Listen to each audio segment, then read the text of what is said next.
¿qué tal amigos de Costa Rica Noticias? Les saluda Melissa Valerio. Gracias por acompañarnos a las 12:01 de este mediodía a nuestra segunda edición con noticias nacionales, internacionales, deportivas y mucho más para que usted no se pierda detalle durante esta hora de programación.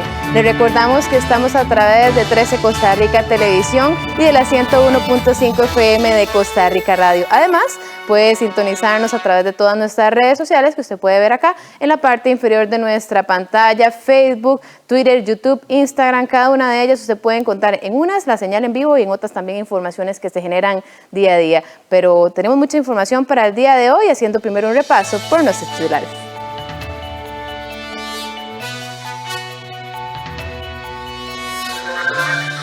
En medio de una cifra récord de contagios de coronavirus, el país aplica este jueves la reducción de aforos en varias actividades comerciales, recreativas, académicas y religiosas. La Caja del Seguro Social muestra testimonios de su personal de UCIs. Algunos prácticamente viven en los hospitales ante la creciente cantidad de enfermos de COVID. El CEFIA pide al gobierno contemplar el proyecto del tren eléctrico en el nuevo plan de sectorización de rutas de buses para evitar eventuales demandas a futuro. Aunque aún está en fase de prueba, Cuba empieza a inmunizar a la población de riesgo con su propia vacuna anti-COVID. Y vamos con el detalle de las informaciones. Los sindicatos del Magisterio Nacional exigen al Ministerio de Educación Pública suspender las clases presenciales para disminuir el riesgo de contagio de coronavirus en docentes, personal administrativo y en los propios alumnos. A este llamado se unieron la Defensoría de los Habitantes y la Unión Médica Nacional.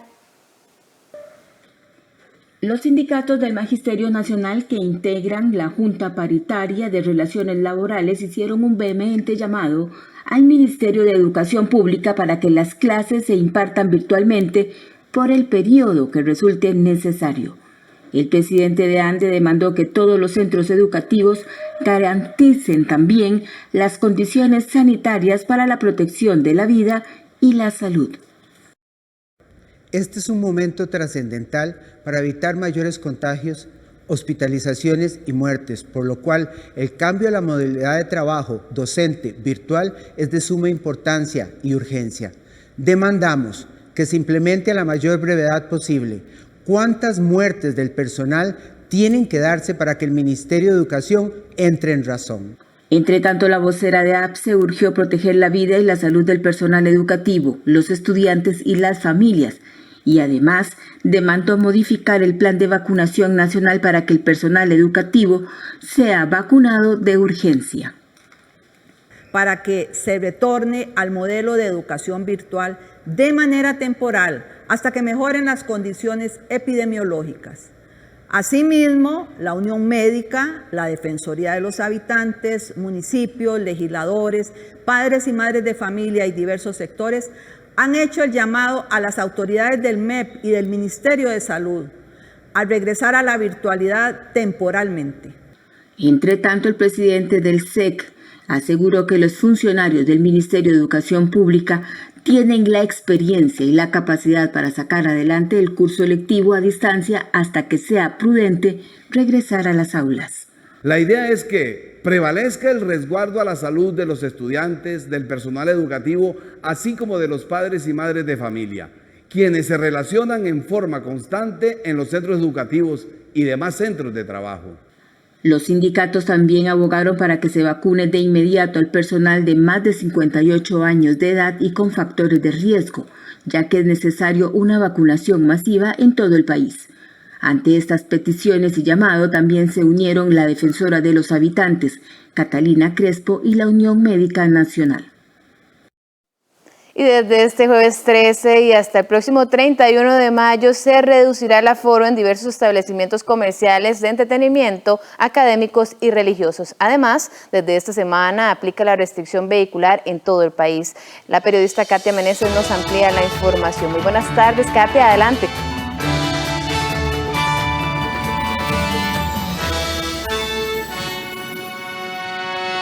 Muchas gracias, buenas tardes, un cordial saludo para usted y para todos los que nos acompañan. Como es de su conocimiento y de todos los que están con nosotros en Costa Rica Noticias, a partir de hoy comienza a aplicarse un nuevo aforo en diferentes establecimientos y también en los parques nacionales. En Costa Rica Noticias preparamos la siguiente información. Con la finalidad de desacelerar la velocidad del contagio de la COVID-19, aliviar la saturación hospitalaria y proteger la economía, desde este jueves 13 de mayo inicia la reducción de aforos en bares, hoteles, parques nacionales, lugares de culto, actividades sociales, además de académicas y empresariales. Asimismo, los establecimientos con permisos sanitarios de funcionamiento de atención al público, sujetos a horario, pueden abrir en todo el país de 5 de la mañana a 9 de la noche. Veamos entonces cuáles son los cambios principales en los aforos. Las actividades académicas y empresariales deben de tener un aforo de 150 personas. Los salones para eventos sociales, 30 personas máximo. Los lugares de culto, 200 personas y deben de tener un distanciamiento de casi 2 metros de distancia. Los bares, por ejemplo, deben de tener un aforo del 25%. Los hoteles con más de 100 habitaciones, un aforo del 75% y los parques nacionales, un aforo del 50%, a excepción del volcán Poás, que operará al 100% debido a que el aforo de 50 personas por las medidas de prevención ante la actividad volcánica. Por otra parte, los supermercados y restaurantes y otros establecimientos con permisos de funcionamiento de atención al público continúan con un 50% de aforo. Además, durante este mes, la restricción vehicular por placas regirá en todo el país, salvo las listas de excepciones de 5 de la mañana a 9 de la noche. Esto quiere decir que los lunes no circulan la placa 1 y 2, los martes 3 y 4, los miércoles 5 y 6, los jueves 7 y 8, los viernes 9 y 0, los sábados las placas impares no circulan y los domingos las placas pares no circulan. Asimismo, quienes circulen y sean parte de las listas de las 19 excepciones vigentes deben presentar algún documento que compruebe el motivo del traslado, de lo contrario, se exponen a una aplicación de una multa. Por su parte, el transporte público en buses y trenes funciona con normalidad. Sin embargo, no se permiten personas de pie y en las playas se mantiene un horario de apertura de 5 de la mañana a 6 de la tarde. En Costa Rica Noticias conversamos con el vocero de la Asociación de Bares y Restaurantes y él nos informó que están de acuerdo de que se dé este aforo, pero no el cierre completo de establecimientos. Veamos. Hacemos un llamado de atención a los consumidores y a los dueños de locales. Respetemos los protocolos emitidos por el Ministerio de Salud, el uso adecuado de la mascarilla, el lavado de manos, la aplicación de alcohol. Estos son los momentos claves para que la economía continúe, para que los comercios continúen trabajando. Y de esta manera podamos frenar el alto porcentaje de contagio que está viviendo el país. Sobre este mismo tema conversamos con la vocera de la Basílica de Los Ángeles para conocer cuál es el sentir de la Iglesia Católica y también de este lugar que ustedes pueden observar al fondo. Esto fue lo que nos dijo, pero además agregó que ellos estarían también obligando o pidiéndole a las personas que cumplan con todos los protocolos sanitarios como corresponde. A partir del día de hoy, la Basílica de Los Ángeles solo podrá recibir a 200 personas en cada ceremonia religiosa. Ese es el máximo aforo que podemos recibir. Las personas tendrán que someterse a una desinfección de manos y habrá alguien haciendo un conteo de la cantidad de feligreses que están ingresando a la basílica. La mascarilla es obligatoria y también habrá incluso una distancia mayor de 1,80 m entre una persona y otra. Precisamente en el Sistema Nacional de Áreas de Conservación, SINAC, indicaron que hasta el próximo 31 de mayo ellos estarán aplicando los protocolos y el 50% de aforo en el ingreso de las personas. Que las personas mantengan la distancia a la hora de realizar las filas de 1.8 metros, que se mantengan en las burbujas sociales. Es muy importante que sigan estas recomendaciones para evitar contagios de COVID-19 dentro de las áreas silvestres protegidas, y esto también es parte para proteger a nuestros funcionarios que están ahí cara a cara con cada uno de los usuarios, de cada uno de los turistas que visitan las bellísimas áreas silvestres protegidas. Esto se trata de realizar un turismo responsable, de disfrutar de las bellezas que tienen los parques nacionales para brindar a cada uno de los costarricenses que visitan y también extranjeros, pero de una manera responsable, en la cual se pueda disfrutar, pero también protegerse a la misma vez de los peligros que tiene esta enfermedad. Bien, esta es la información. Regresamos con ustedes al estudio principal. Buenas tardes. Muy buenas tardes a nuestra compañera Katia Meneses por esta información, y a mantenerse pendiente y reiterar los cuidados para evitar el aumento de contagios de COVID-19 en nuestro país.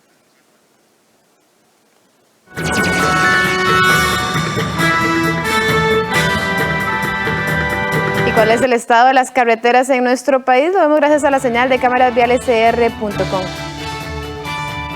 Ustedes pueden observar el sector del Real Cariari. En esta zona se ve bastante fluidez vehicular. Eso sí, transitan bastantes vehículos, así que evite la velocidad en la zona. Recuerde que en la Firestone están realizando algunos arreglos.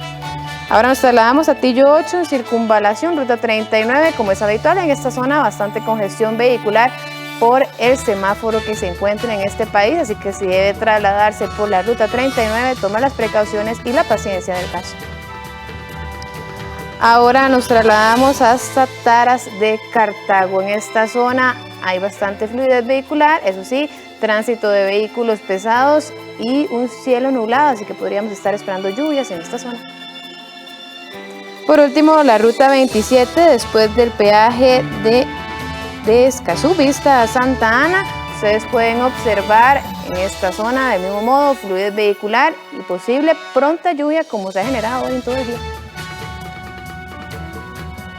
12:13, hacemos una pausa, pero les adelantamos que algunos trabajadores de salud en las áreas de enfermos críticos de COVID-19 prácticamente viven en los hospitales debido a las largas jornadas de trabajo. Al volver de la pausa, les presentamos una de las historias divulgadas por la Caja Costarricense del Seguro Social desde la SUSI. Ya volvemos.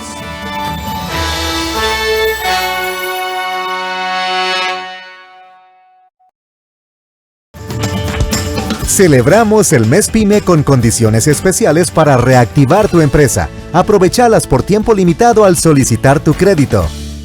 Dentro de nuestro espacio Dominio Documental presentamos Anfibios, Esperanza en Sangre Fría. El sapo dorado ha sido considerado como una especie simbólica de las disminuciones de poblaciones de anfibios a nivel mundial. Otras especies que, si bien la especie no desapareció, la cantidad de individuos sí bajó de forma dramática. Un documental sobre las características de los anfibios en Costa Rica, las diversas aplicaciones en la ciencia y las diferentes ayudas al ser humano. Yo creo que los anfibios nos están dando una historia de algo que puede ocurrir en el futuro. Cómo manejarlo es el reto realmente, ¿verdad? El jueves 13 de mayo a las 10 de la noche y el domingo 16 a las 10 de la mañana. Aquí en 13, Costa Rica Televisión.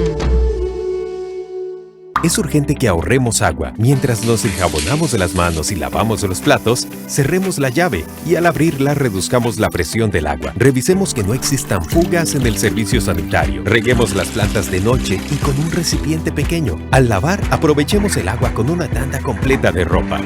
Por su seguridad y la protección ante el COVID-19, comprometámonos con el ahorro de agua. AIA, 60 años de llevar salud y bienestar. Ritsu es el mayor de 3 hermanos. ¿Cancerígeno? Cuando su madre es hospitalizada debido a una enfermedad, él debe hacerse cargo de ellos. Encárguense de este desorden y yo les haré algo de cenar. Así él va descubriendo el maravilloso mundo de la cocina, pero todo empieza a complicarse cuando descubre que es adoptado. Aun cuando Kyoko y tú no están conectados por sangre, también eres el niño precioso de Kyoko, así como Shirabe y Kanade. Una comida para el corazón. Una historia familiar que nos conmoverá. De lunes a viernes a las 11:30 de la mañana. Solo en 13. Costa Rica Televisión. Cuando vivís en un país así, es natural que nos nazca cuidarlo, que nos importe tanto conservar nuestra tierra como a nuestra gente. Así que turistea porque amás este país, porque extrañabas el frío de la montaña, ir a la playa o un simple ¡qué! ¡Pura vida! Porque en este momento no hay un mejor lugar para estar que Costa Rica. Turistea porque te hace feliz, pero sobre todo, turistea por Costa Rica. Entre todos, cuidémonos juntos. Ingresa a vamosaturistear.com. Banco Popular presenta El Tipo de Cambio. Y a las 12:16 le contamos cómo es el tipo de cambio para este jueves 13 de mayo. La compra en 613 colones con 29 céntimos y la venta en 618 colones con 02 céntimos.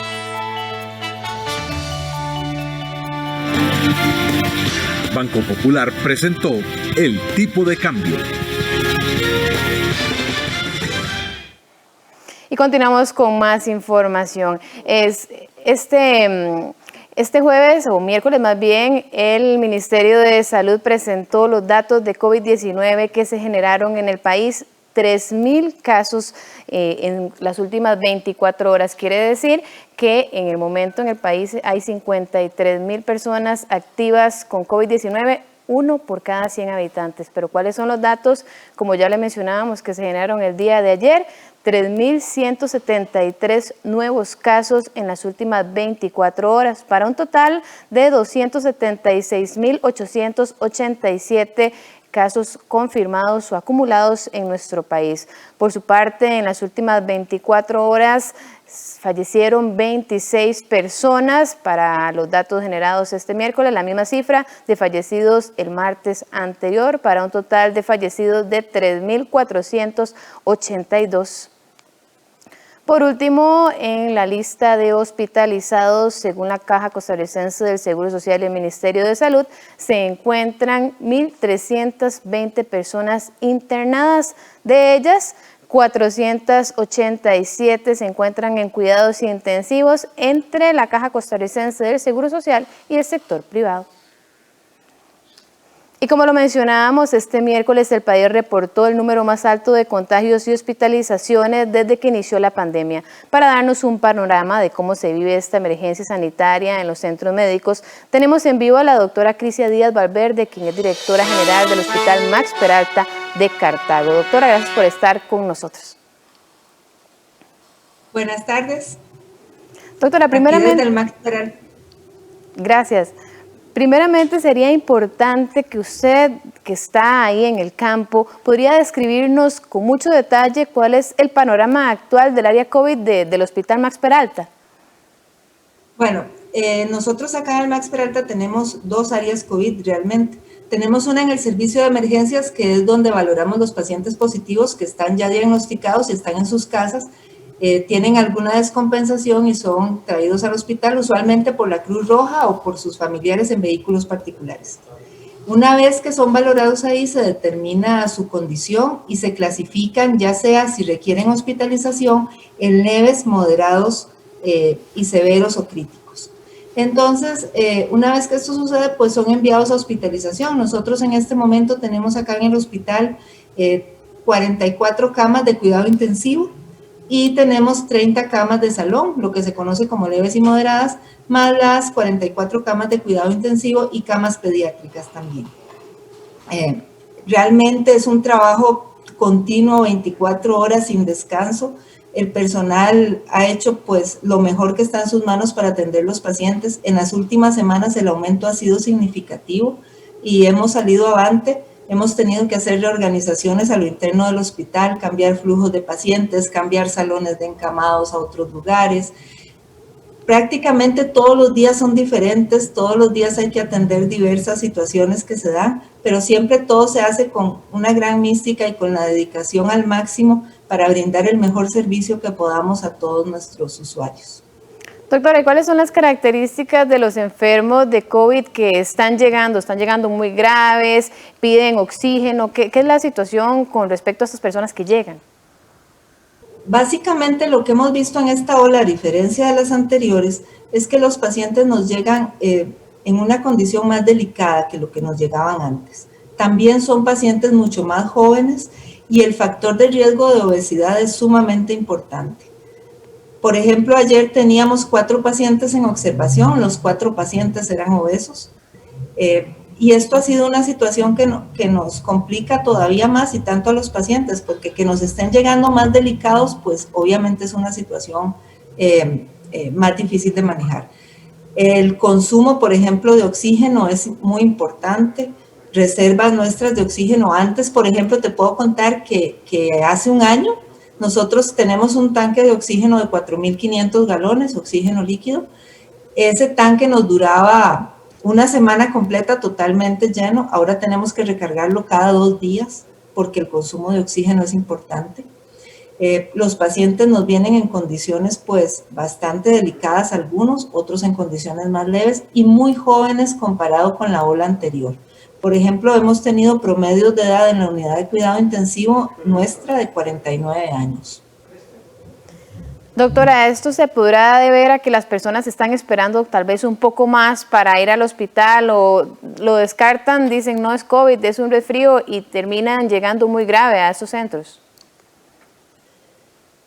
Pueden ser múltiples factores, desde la forma en que se presenta la enfermedad. Recordemos que la enfermedad puede presentarse diferente en cada persona, dependiendo de la condición de cada uno, y también pudiera ser que las personas estén esperando un poco más, pero realmente el mensaje aquí es que si ya estás positivo por COVID, ya sabes que sos positivo y te sentís mal, consulta inmediatamente.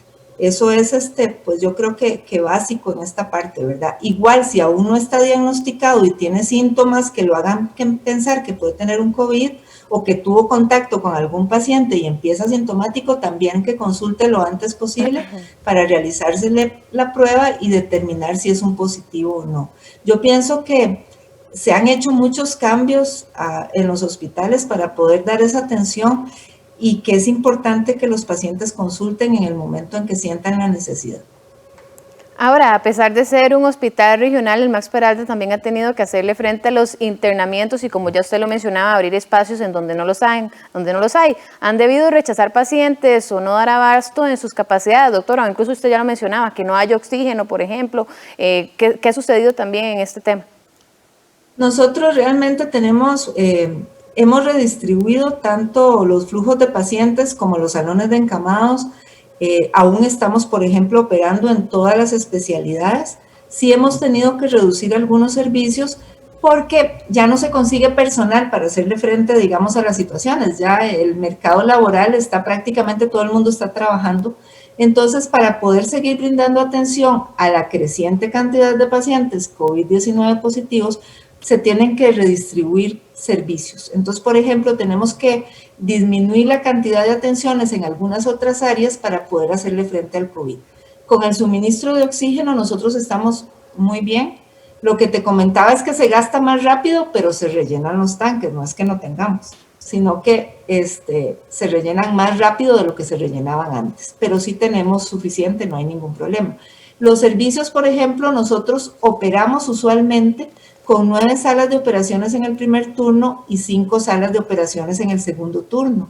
Hemos tenido que disminuir a 5 salas de operaciones en el primer turno y 1 sala de operaciones en el segundo turno. Entonces, sí tienen que hacerse cambios para dar abasto con la atención.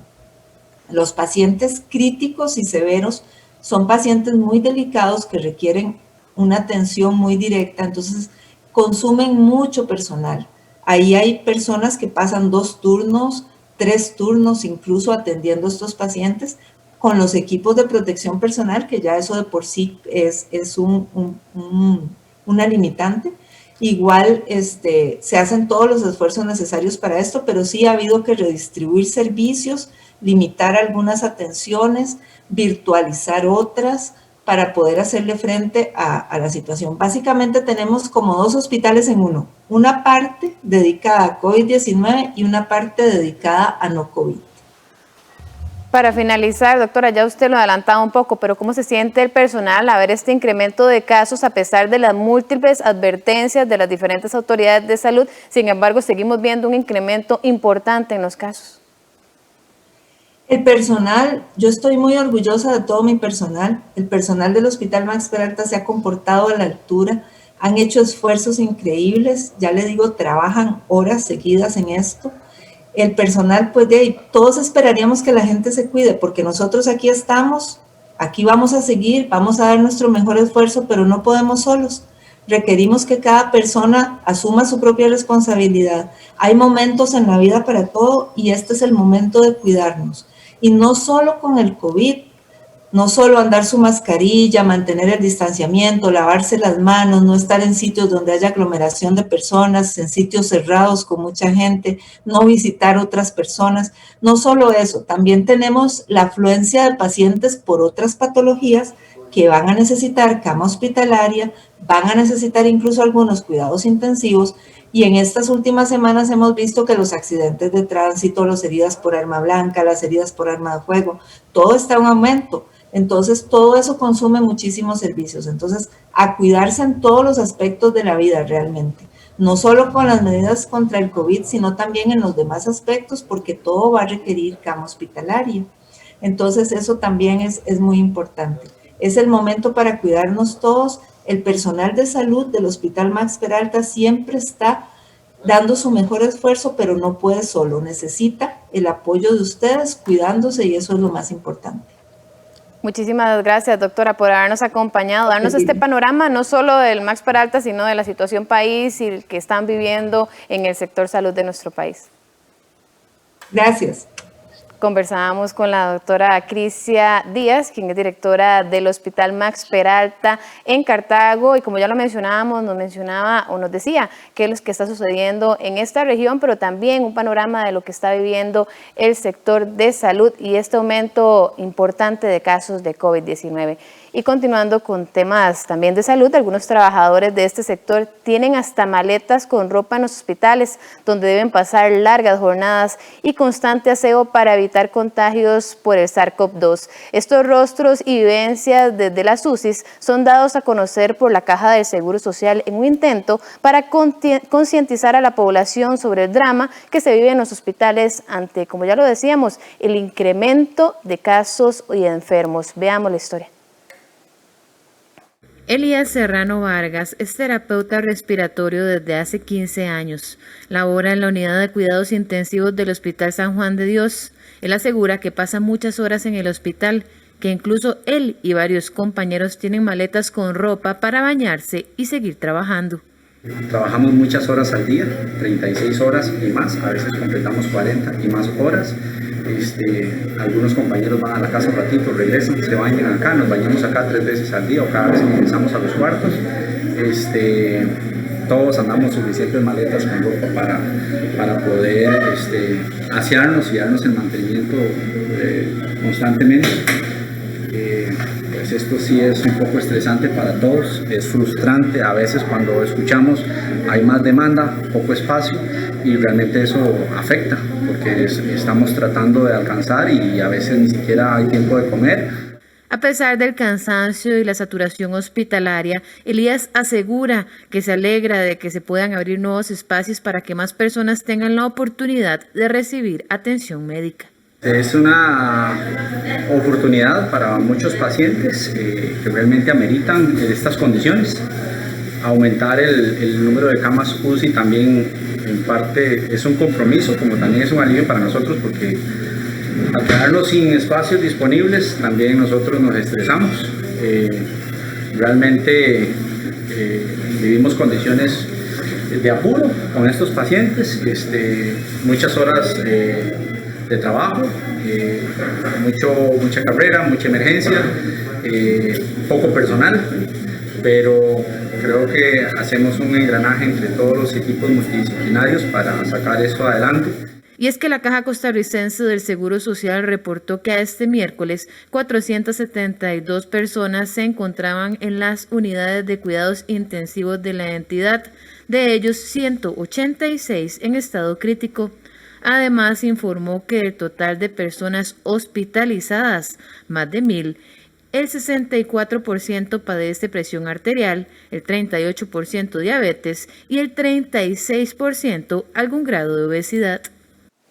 Y el Ministerio de Salud se encuentra a la espera de que la empresa Pfizer aporte la documentación requerida para la aplicación de la vacuna contra la COVID-19 a personas de 12 a 16 años. Este miércoles se incluyó en el grupo 3 a los menores de 16 y 17 años con algún factor de riesgo.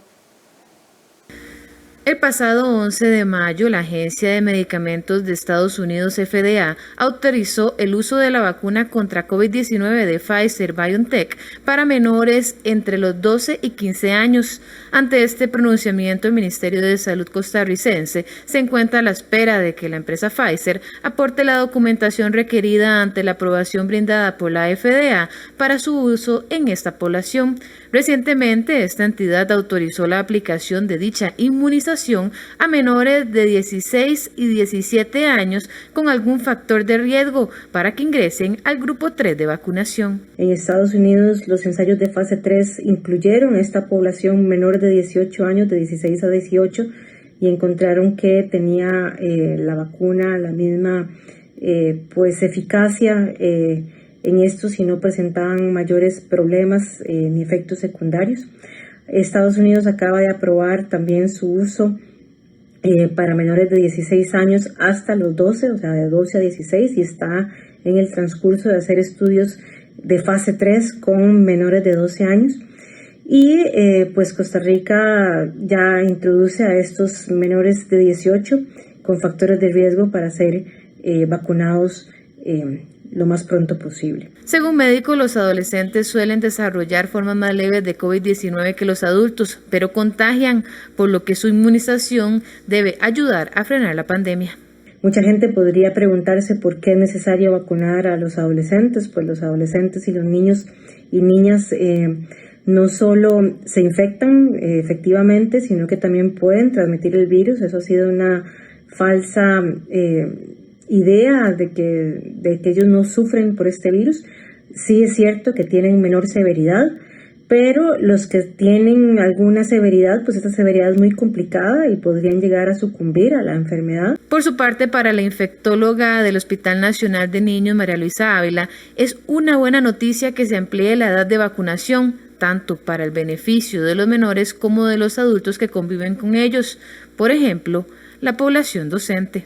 Me parece que es una buena medida, ¿verdad? Hay que también pensar que en algún momento hay la protección del menor de edad, cuando esta pandemia vaya avanzando, va a ser fundamental. En otros lugares pues ya se está probando la vacuna. Por supuesto que a este grupo de población hay que dejarlo como tercer grupo y enfatizar en aquellas personas adultas con factores de riesgo que todavía no han sido inmunizados. Y por supuesto también hay que pensar en una población que es muy importante, que son los educadores. Los educadores hay que vacunarlos porque los necesitamos protegidos para que los niños y los adolescentes estén recibiendo sus clases. Pero sin lugar a dudas es una muy buena estrategia y hay que irla desde ya planeando.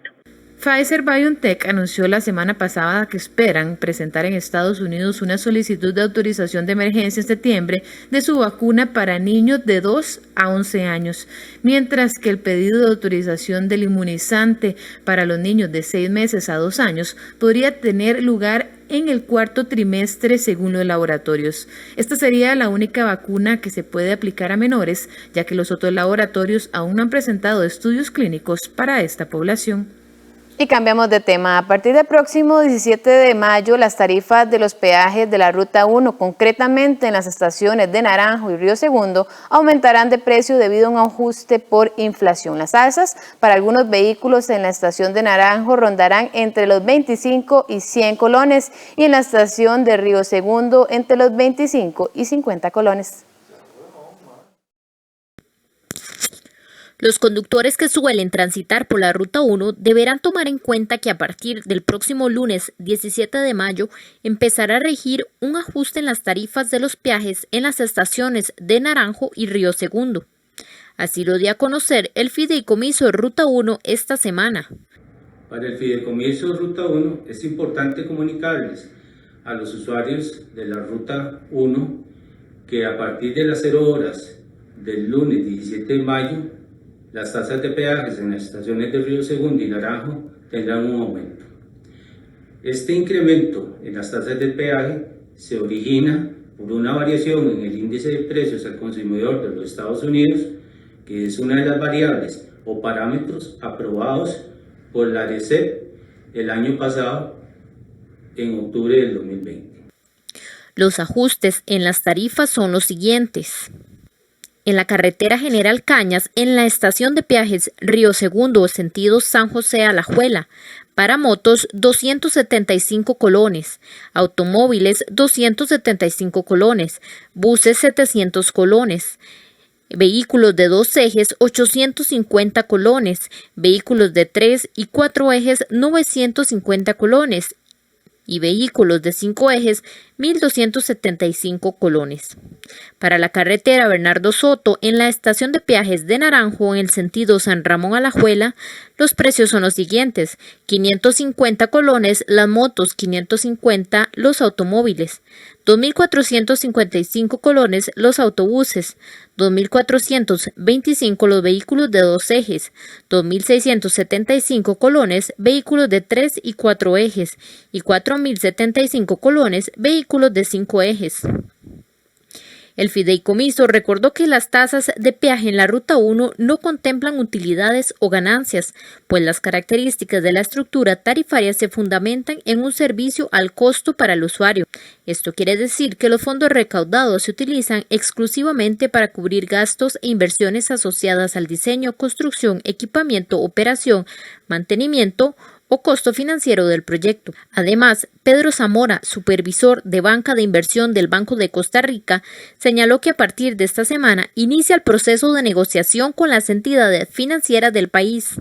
Un aspecto positivo en el fideicomiso Ruta 1 es que dentro del proceso de estructuración financiera que actualmente nos encontramos atendiendo, esta semana iniciamos una ronda de negociaciones con bancos, en el cual buscamos la consecución de un financiamiento orientado a la liberación del derecho de vía, que incluye expropiaciones, reasentamientos de personas y relocalización de redes de servicio público, además de algunas inversiones en obras impostergables y la atención de gasto operativo y administrativo.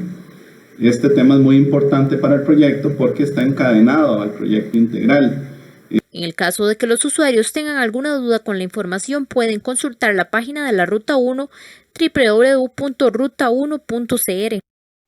12:38, hacemos una pausa, pero le contamos que el CEFI advierte al gobierno de eventuales reclamos futuros si no incluye el proyecto del tren eléctrico dentro del plan de sectorización de rutas de buses. Hacemos una pausa y volvemos con el detalle de la información.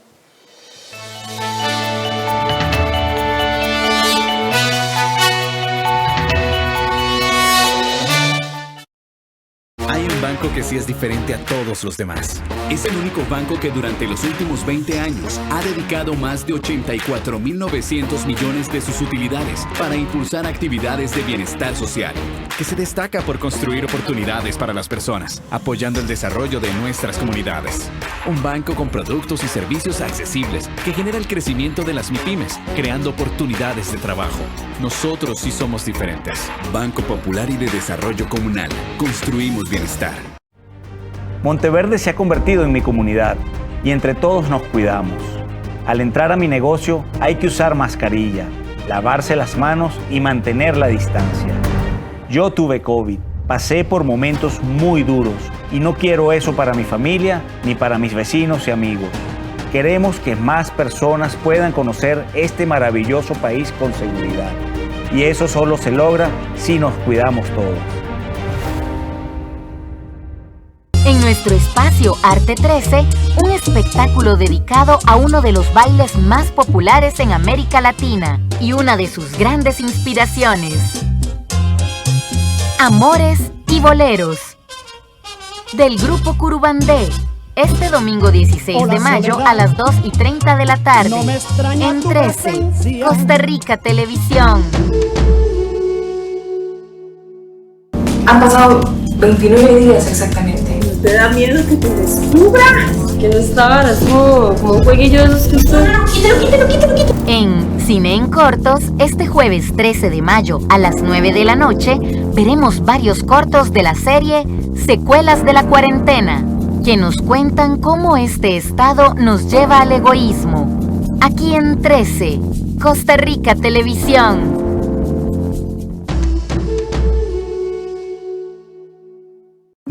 Sebastián pasa mucho tiempo con su celular y su computadora. Por eso analizamos los beneficios y riesgos del Internet, sus gustos propios y cómo distribuir bien el tiempo. Eduquemos sin castigo físico ni trato humillante. Formemos con amor y respeto. PANI y Gobierno de la República.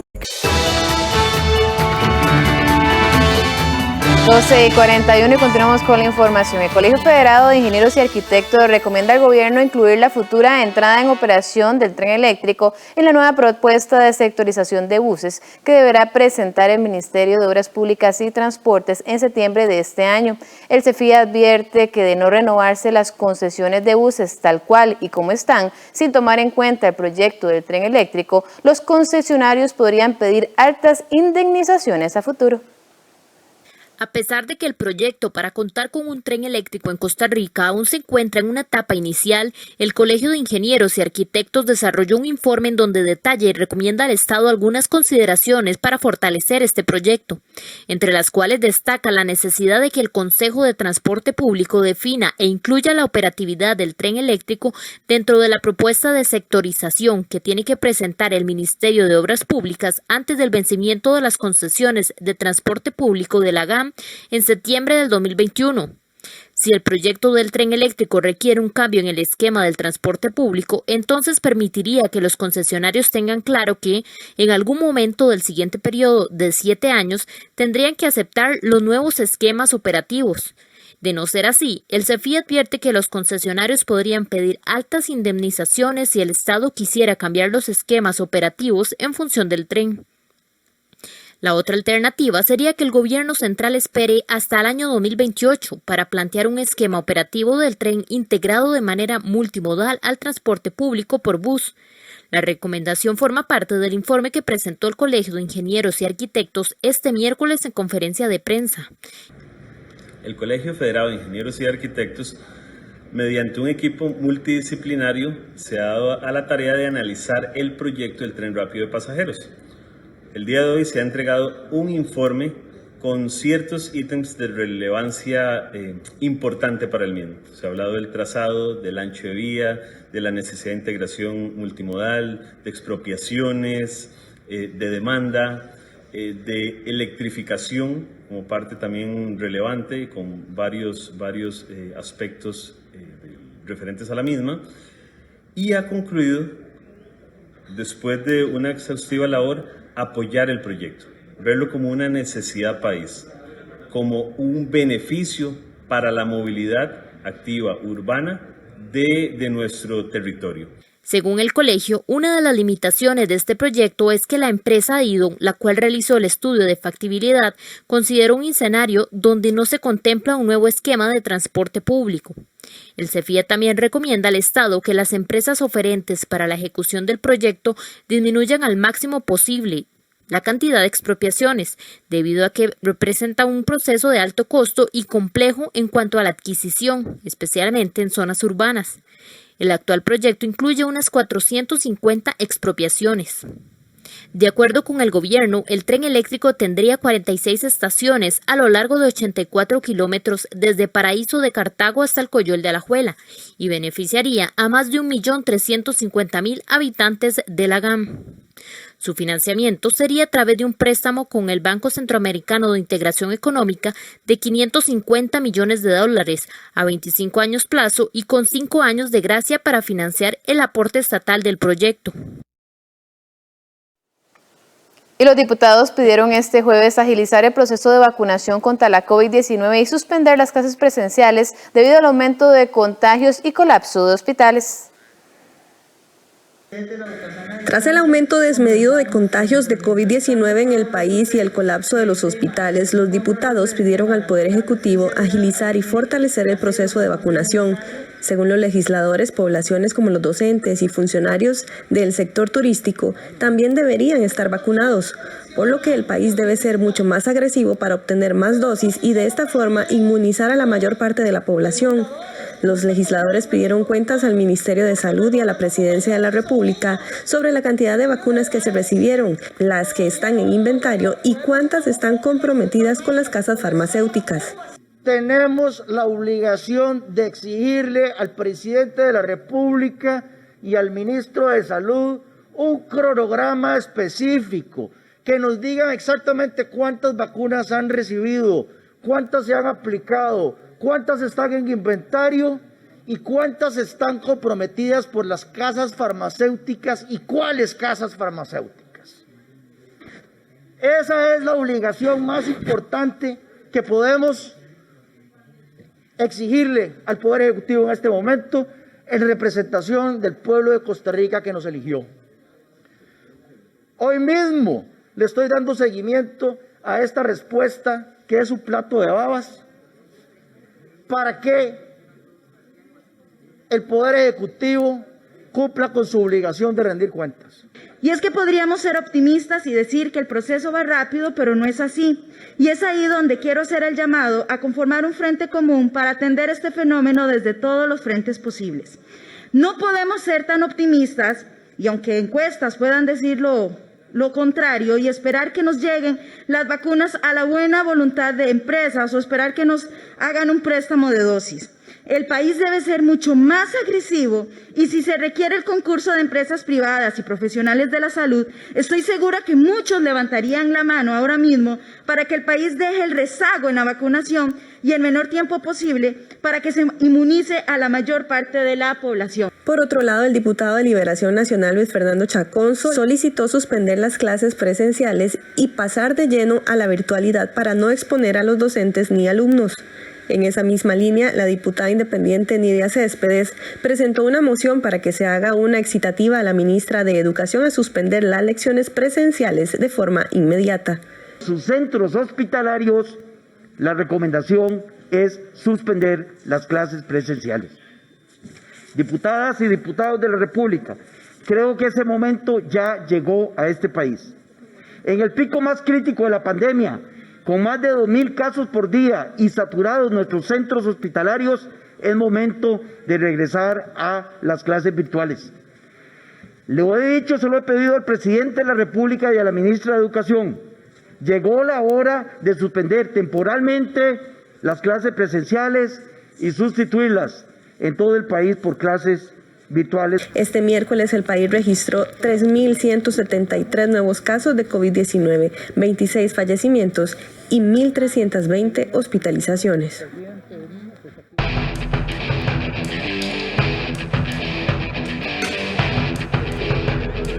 Doce y 48, hora de los deportes, y me acompaña Gerardo Coto. Muy buenas tardes, Gerardo. ¿Qué tal, Meli? ¿Todo bien? Bien, ¿y vos? Bien, por dicha. Qué bueno. Arrancamos de una vez porque esta tarde hay definiciones. Se disputará la última fecha del certamen nacional en su etapa regular con 6 encuentros en los que todos tendrán algo que dilucidar.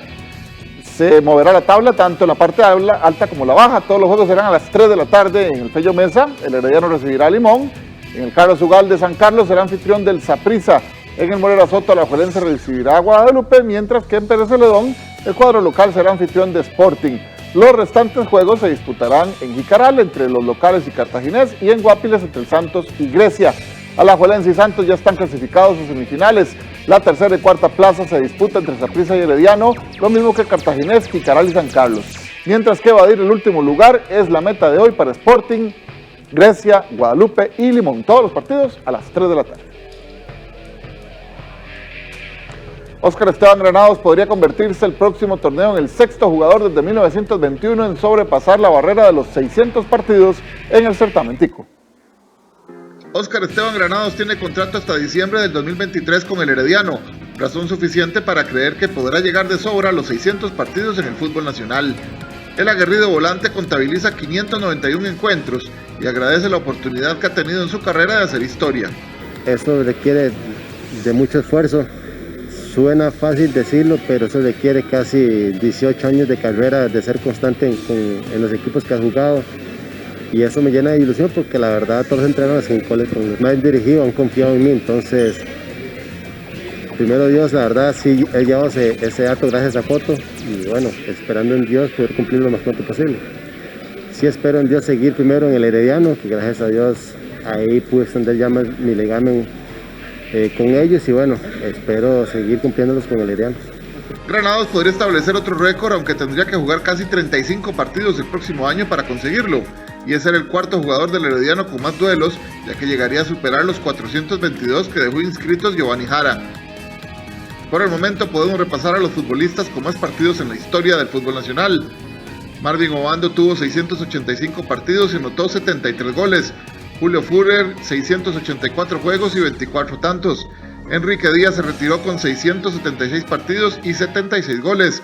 El exbrumoso Dani Fonseca jugó 656 duelos y 57 anotaciones. Félix Montoya se retiró con 619 partidos y anotó 43 tantos. Y por el momento, hasta el día de hoy, Óscar Esteban Granados contabiliza 591 choques y ha anotado 47 goles. Este jueves se disputó la sexta etapa del Giro de Italia, en donde se corrió una distancia bastante prolongada. El ciclista suizo Gino Mader ganó en solitario la sexta etapa, disputada entre las ciudades de los Alpinos, o los Apeninos más bien. En la primera llegada en alto de la presente edición sirvió para que el combate entre los favoritos Egan Bernal y el belga Remco Evenepoel, tomando forma esta misma dentro de las primeras 6 etapas. Tras Mader entró a 12 segundos, Bernal encabezando un cuarteto en el que no logró dejar atrás al belga, ahora segundo en la general a 11 de Walter Bernales, tercero a 16 segundos. El viernes de la séptima etapa regresa al llano entre Notaresco y Termoli, donde normalmente un sprint pondrá fin a 181 kilómetros, repito, esto para mañana. La clasificación de la sexta etapa dejó a Mader, el suizo, después de 160 kilómetros, con la victoria en tiempo de 4 horas 17:52, el colombiano Egan Bernal a 12 segundos y el irlandés Dan Martin también a 12 segundos en la etapa del día de hoy de 160 kilómetros en el Giro de Italia. Este fin de semana se reanudará el voleibol nacional. Además, el paratenista José Pablo Gil emprendió un nuevo viaje en búsqueda del pase a los Paralímpicos de Tokio. El paraatleta costarricense José Pablo Gil, de la disciplina de tenis de campo en silla de ruedas, iniciará este miércoles una gira por Europa e Israel en busca de los puntos que le den su clasificación a los Juegos Paralímpicos de Tokio 2020.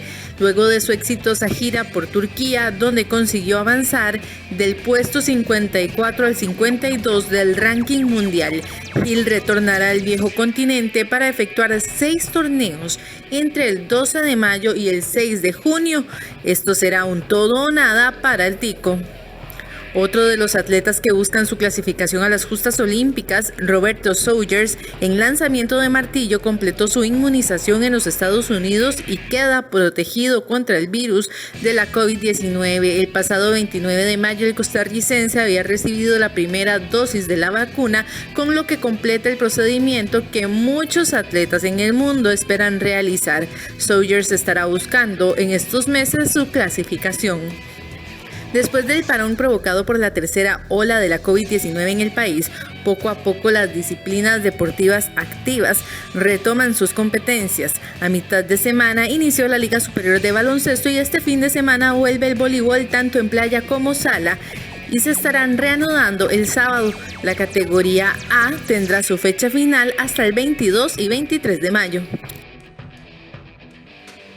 Con esto finalizamos los deportes a las 8:30, Meli, pues ya sabremos cómo termina el campeonato nacional en su etapa regular, todos los partidos a las 3. Están invitadísimos todos. Así es. Linda tarde, Coto. Igual, gracias. Vamos a una pausa, le contamos que en Cuba la población de riesgo empieza a ser inmunizada contra la COVID-19 con una de las vacunas desarrolladas en la propia isla. Con esta información, después de la pausa.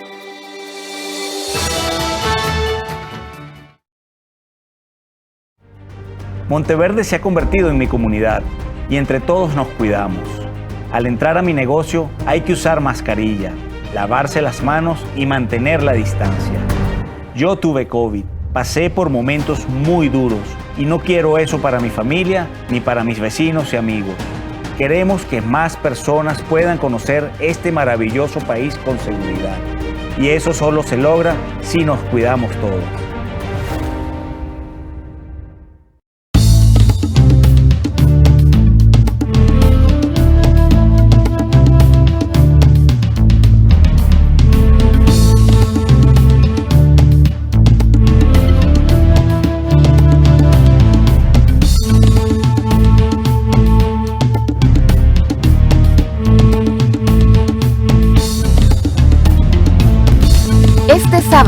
13 de mayo, Cibú y el zorro plateado. Todos los sábados a las 10:55 de la mañana. En 13, Costa Rica Televisión.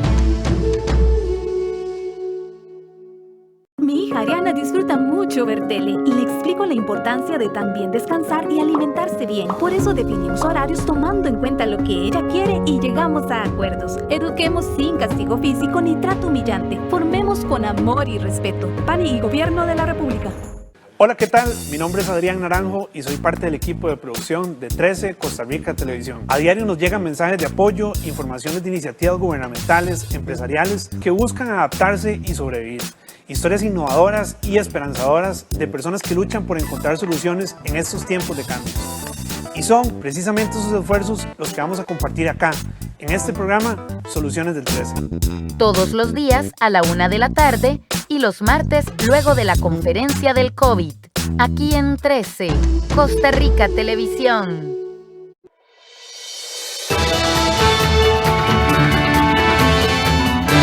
En el ámbito internacional, Cuba empieza a inmunizar contra la COVID-19 a la población de riesgo con un antígeno desarrollado en la propia isla. Cuba dio inicio a la inmunización de sus habitantes contra COVID-19. Desde el miércoles, la población de riesgo puede recibir la inyección de Abdala, el primero de los 2 proyectos vacunales más avanzados de los 5 que se desarrollan en la isla. Los participantes del ensayo deben pasar por una entrevista médica inicial y permanecer 1 hora en observación después de ser vacunados. Yo me siento divina, no me dio nada, yo soy hipertensa, cardiópata y soy asmática. Y hasta ahora me he sentido muy bien. Con esta acción, Cuba lleva a cabo ensayos conocidos como intervención de salud pública que se realizan antes de terminar los ensayos clínicos de las candidatas a vacunas. Los investigadores ya habían realizado este mismo ensayo con los 2 candidatos vacunales, pero a menor escala. Las autoridades médicas tienen previsto autorizar en junio el uso de emergencia y un registro condicionado para Abdala y Soberana 2 y así continuar con la inmunización masiva. Ansiosa estaba por este momento y yo decía, ay, pero ¿cuándo vamos a vacunar en regla? Por todos los casos que desgraciadamente todo el mundo no se cuida como es debido y estaban saliendo demasiados casos. Más de 1.700.000 personas serían vacunadas entre mayo y agosto en la capital, según anunció el viernes el Ministerio de Salud. La isla tiene una larga historia de vacunas y comenzó a desarrollar sus propios remedios en la década de 1980 a causa del embargo estadounidense, con 8 de sus 13 inmunizantes producidos localmente. Cuba ha mantenido desde hace meses un repunte de casos de COVID-19. El miércoles registró 1.207 nuevos casos, una cifra récord. Este miércoles se vivió un nuevo choque entre manifestantes y la policía en Colombia cuando ya han transcurrido 2 semanas de protestas. Policías y manifestantes se enfrentaron el miércoles en Bogotá en protestas contra el gobierno y los abusos policiales. Se trata de las manifestaciones más violentas en la historia reciente del país, empobrecido por la pandemia y con un repunte de la violencia financiada por el narcotráfico. También hubo protestas en otras ciudades como Medellín y Cali. Antes, en el centro de la capital, indígenas lideraron un acto simbólico para cambiar el nombre de la avenida Jiménez de Quesada, el conquistador español que fundó Bogotá. En su lugar colocaron el nombre de Afmisac, en homenaje a su comunidad. Y en este momento pues sería muy bonito hacerle un honor a esta avenida que no se llamará la avenida Jiménez, sino la avenida Misac, porque al final también los pueblos indígenas son los que han estado más tiempo en el territorio. En Cali, los manifestantes de comunidades indígenas regresaron a sus territorios en el departamento del Cauca, desde donde seguirán la protesta, y los habitantes los despidieron en las calles. Ellos nos han venido a acompañar, nos han dado su apoyo, entonces como caleños nos vemos en la necesidad de salir a despedirlos, dándole las gracias por el apoyo que nos han dado. Los colombianos completan 14 días de manifestaciones, con jornadas que dejan más de 4 decenas de muertos, según la Defensoría del Pueblo. Las protestas iniciaron por la inconformidad con un proyecto de ley que planteaba subir impuestos, pero a pesar de que fue desechada, las denuncias de abusos policiales en las manifestaciones avivaron el descontento social. El presidente Iván Duque, que se reunió con estudiantes, advirtió cero tolerancia frente a los excesos policiales. Según cifras oficiales, hay 65 acciones disciplinarias contra uniformados y el lunes la policía anunció la suspensión de 5 efectivos. Y hasta aquí la presente edición de Costa Rica Noticias. Gracias por habernos acompañado. Lo esperamos a las 7 de la noche. Que tengan una linda tarde. Hasta luego.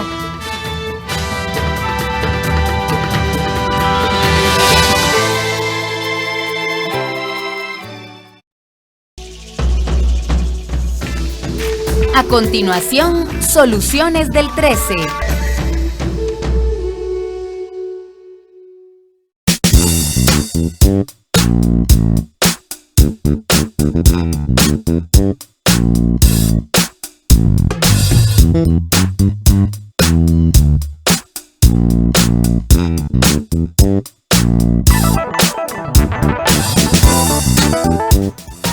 Hola, hola, ¿qué tal? Espero que estén muy bien allá en sus casas, que se estén cuidando montones y qué gusto recibirlos de nuevo acá en una edición más de Soluciones del 13. Para el día de hoy vamos a contarles que la comunidad de Draque recibirá una serie de capacitaciones por parte de la Universidad Nacional para que estén mejor preparados